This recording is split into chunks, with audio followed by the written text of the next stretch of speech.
Halo, Assalamualaikum. Kali ini kita kedatangan satu unit notebook dengan seri Asus E203M. Jadi untuk kasus di notebook ini adalah ketika dinyalakan ini sebelum tampil ke menu dia tiba-tiba blue screen. Jadi untuk kejadian seperti ini informasi dari usernya ini sering terjadi, dan bahkan untuk performa dari laptop ini juga lemot ya, atau tidak responsif. Oke, kita ini coba nyalakan terlebih dahulu. Kita cek apakah ini benar-benar blue screen.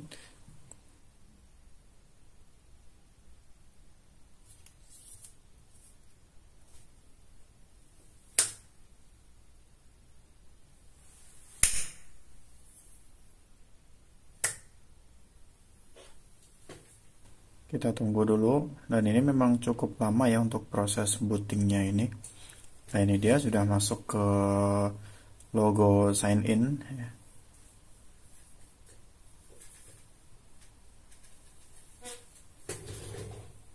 Jadi informasinya ketika sudah masuk ke tampilan seperti ini ya, tampilan login, nah dia blue screen. Nah ini ya. Jadi memang betul untuk kendala di laptop ini dia tidak bisa tampil ke menu, dia blue screen seperti ini. Nah, untuk permasalahan seperti ini tuh dia rusaknya ada di bagian mana, ini bisa macam-macam ya. Tapi yang sering terjadi adalah ini kerusakan di bagian SSD. Nah, ketika sudah blue screen dia muncul tampilan seperti ini ya, ada tulisan-tulisan seperti itu. Nah, untuk kasus yang seperti ini sering terjadi ya untuk seri Asus E200 ya. Seri Asus E200 ini memang sering blue screen, dan penanganannya adalah cukup mudah, yaitu tinggal kita ganti aja SSD-nya dengan SSD yang baru. Oke, kita bongkar dulu semuanya. Jadi request dari usernya juga ini cukup panas ya ketika digunakan. Kita akan coba cek bagian thermal pastanya apakah masih layak digunakan atau tidak. Nah, ini ketika sudah dibongkar ini saya lihat thermal pastanya sudah kering, baik di bagian heatsink ataupun di bagian CPU ini sudah kering. Jadi ini nanti akan saya ganti saja dengan thermal pasta yang baru. Dan ini sudah saya ganti dengan thermal pasta yang baru, dan kita sudah bersihkan juga untuk di bagian heatsinknya. Nah, sekarang tinggal kita rakit seperti semula sebelum nanti kita melakukan proses penggantian SSD dan juga install ulang. Oke, kita akan rakit semua komponennya seperti semula.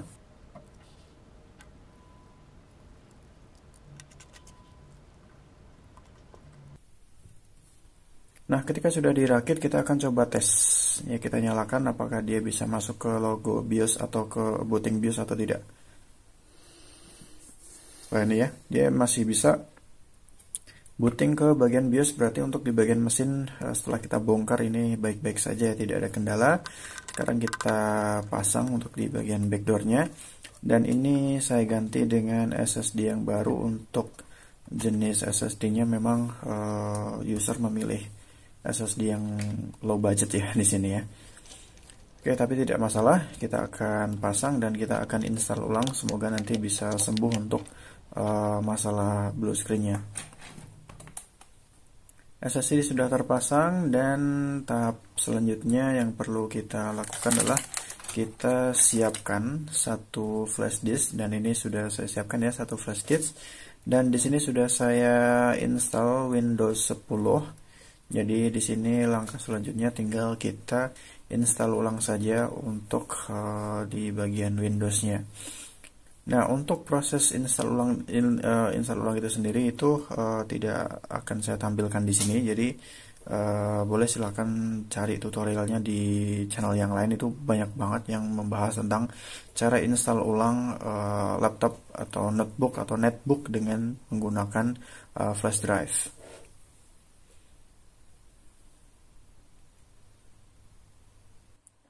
Dan ini kondisi ketika sudah saya install, sudah selesai untuk proses install ulangnya, dan alhamdulillah ini bisa masuk ke tampilan Windows. Dan sekarang kita akan coba restart apakah dia blue screen atau tidak.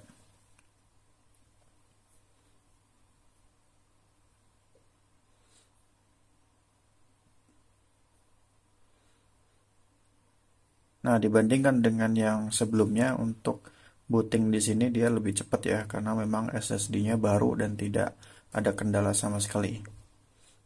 Oke, kita perhatikan apakah dia bisa masuk ke menu. Ini dia. Alhamdulillah sudah bisa masuk ke menu tanpa kendala sama sekali, tinggal kita install software-software pendukungnya. Oke, untuk di video kali ini mungkin itu yang bisa saya sampaikan. Terima kasih sudah menonton dan kita akan bertemu di video yang akan datang. Semoga bermanfaat dan Assalamualaikum warahmatullahi wabarakatuh.